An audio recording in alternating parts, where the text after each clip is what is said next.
Hey guys, Tyler Erzberger here at the LCS Arena, and I am next to the Riven Master, the Riven Extraordinaire, the Riven God himself, V1per from FlyQuest. And I have to ask, first question, why did they not ban Riven?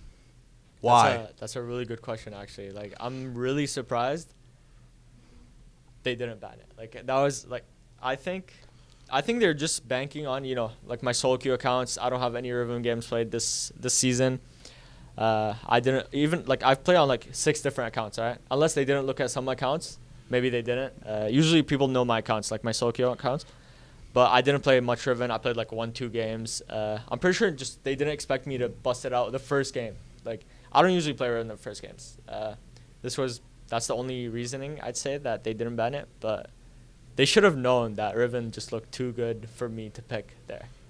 What was the reaction when Riven went through both drafts? Was it something that we're like, we gotta pick it, or? I was expecting them to ban it on the 1-2-3 first phase, and they didn't. I'm like, oh, okay. And then after 1-2-3, they didn't pick their top laner yet. They're still flexing their picks, and then they went to the 4-5 and they banned Camille. I'm like, oh, there you go. They're gonna ban Camille, and then they're gonna ban Riven. And then they banned Camille and Tom Kench. And I'm like, wait, what? And then they blinded Aatrox. So I'm like, guys, like, just pick me Riven. Let's take a win. Let's start off on a win. It's my birthday. I want to win. This is a new year. We're actually taking things a lot more seriously than usual. Well, talk a little bit about that. What do you mean by more seriously? Like, we have our own office now. We don't play from our house anymore. I stopped being late for scrims. I used to be late every day. Like, I sleep 4 hours a day, and now I sleep like 8 hours. I'm just going all out this year.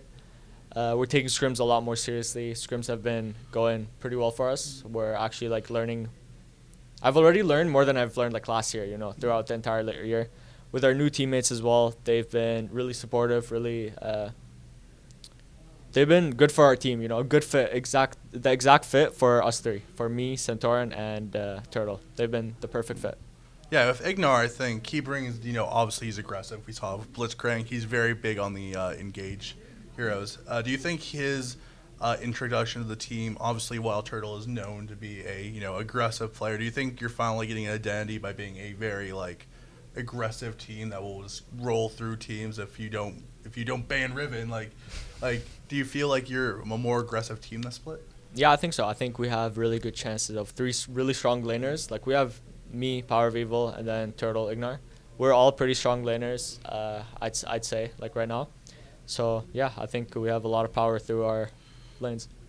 Talk a little bit about the Go Green initiative. I mean, you're obviously your uniform covered in flowers, looking stylish and sleek, but it's a really cool initiative. And when did this come about? And just talk a little bit to the fans about this initiative that you guys have going on. So we decided to switch to this Go Green initiative to help the nature, bring out of how important it is to take care of everything nature.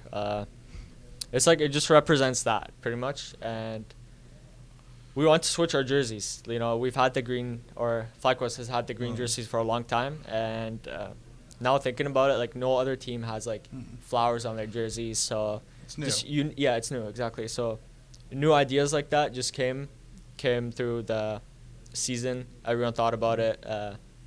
Shout out to our business people. They've been working hard doing all this. They just thought a difference would be good. It's a unique idea, it's different than other ideas, I'd say. So you got your identity, you're a more aggressive team, you got the Go Green initiative. Let's talk a little about the Rivens in North America, because it seems like there's a lot of Riven one tricks. Obviously you're not a one trick, but that is your signature go-to pick. You have Box, you have Adrian. If I ask who's the best Riven, you're going to say yourself. Who's up there with you? If you had to say 1 or 2 players who would actually test you in a Honestly, Riven. Right now I wouldn't even say I'm the best Riven. Oh, who's the best Riven then? Last year I'd say I was the best Riven, easily, no competition. But this year I'm not playing as much Riven anymore. Riven's just a pick. I'm going to go with the game. It looks too good for Riven to be played. Unless obviously I'll pick it sometimes here and there. But who's getting the crown then? Who are you gonna give the Riven crown to? It has to go to Adrian Riven. He's got the crown. He's a really good Riven. He makes calculated plays. He's smart. He knows his limits. So I think he's got it right now. He's like almost rank 1 right now as well. So I think one thing that we see in Korea and in China that we don't see in NA is that usually if one trick's in NA, they're kind of disregarded and kind of laughed at sometimes, where it's like, oh, this player can only play one champion. They can never make it in pro. We're not going to pick him up. We're in Asia or China, like Korea especially, like Chovy was a one trick.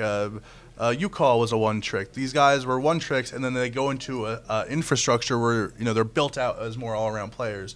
Do you think that NA teams are a little bit gun shy and they should give more attention to these one tricks? Because the mechanics are there. Like you watch Adrian, like the mechanics are there. They just need a team or an environment where they can become a more well-rounded player.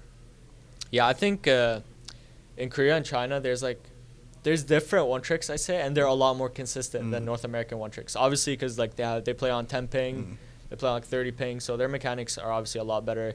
They play champs like Cassiopeia, like Chovy started off. Was it Cassiopeia? I think. Yep, Cass. Yeah. A lot start off with Riven, and they start off with perfect mechanics right away because they play on 10 ping and they always practice on that. And then in NA, you have like Heimerdinger one tricks, like Talon one tricks, like a lot of those, like Trinamir. Like these champs that I feel like don't have much mechanics. More cheesy. More cheesy and like not much mechanics into them. So like once you transition that into like going from Heimerdinger to like Oriana, that's they can't do it. It doesn't translate. But like for top laners, Riven one tricks, I feel like can always like if you have the mechanics, you can like even for your one tricks, they're like mechanically good. Just these mechanical champs, if you're like really good at them, you can expand after that. So, I mean, I think you're one of the best players asked about this right now. I think everyone's looking for that next great rookie in the Twitch rival scene, the amateur scene. We have a lot of younger players playing. John Sun's the only rookie this play. Yeah, exactly. Who's one player right now, like looking at the Twitch rivals, academy, amateur scene? If you think one player has the potential, if they're in the right environment, with the right teammates, with the right coaching staff, could be a star. Honestly, there's a good player right now. He's not on academy. He's like one of the few players, or like the one player that I think he's like good. Who? He's a top laner. His name is Niles. He's like a collegiate player, I think, but I have a lot of respect for that guy. He's a good laner, and I'm surprised like teams haven't been looking into him and like picking him up, and I think that's like the one guy I can say that has potential. So if any teams are watching this, you should be like, go watch this guy's tape. He's actually a good player. For sure. Look into him. Check him out. I think he's got potential. Is he good as Riven though? No, he doesn't have that. He doesn't have that yet. I mean, if he goes out, if he makes LCS, then you can teach him. Maybe honestly, you can't really teach Riven. That's the thing. Like, if I was to like teach Hanser, like Licorice, Impact Riven, they're gonna be like, dude, that champ sucks. Don't bother. Like, we're not gonna learn it. Because I think that's a champ you have to play from the beginning. It's like Gangplank, like if rookies are coming in, top lane rookies playing Gangplank, it's like it's a hard pickup. I feel like you have to play it from season 1. Same thing with Riven. Final question, look into the camera. If there is any people who just saw your Riven game and are like, I want to go to solo queue right now. I'm gonna be Viper. I'm gonna 1v5 everyone. I'm gonna be the Riven master. What advice would you give those people? Honestly, just like, don't be scared to play aggressive on Riven. That's what I noticed. Like, even on stage, I'm just always playing aggressive. I'm always like putting pressure on the enemy top laners. So I think that if you just keep playing aggressive, keep pressuring, and at level 6, you always have kill pressure. You can always kill your opponents. So yeah, just look for TP plays like I did that game. I TP'd bot, saved my bot lane from getting dove, got a kill. Just look for TP plays, and then level 6, you can auto win your matchups, most matchups at least.